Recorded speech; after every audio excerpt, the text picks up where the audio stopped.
Hey everyone, what's going on? In today's video, I want to show you how to connect the Bluetooth hands-free headset with an iPhone 11. And of course, it should work the same for the iPhone 11 Pro and the iPhone 11 Pro Max. So make sure your headset is fully charged. And before we get started, let's go into the iPhone and go into the settings and then turn on the Bluetooth settings. So we'll go to settings, Bluetooth, and then turn it on from here. As you turn it on from here, it will start searching for nearby devices for about a minute or two.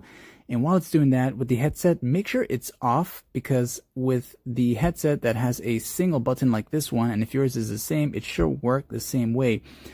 That single button is a multifunction button. So as it is off, you're going to hold down that same button and remain holding it down until you see blue-red blinking lights. So don't let it go just yet. Remain holding it down until you see this right there. And what that does is that it enables the pairing mode for the headset, and you'll see it on your iPhone Bluetooth settings. This one in particular is known as the B1S. And check your manual guide to see what's the name of your headset. And once you see it, just tap on it. It will run the connection process for you, and you should be ready to use it.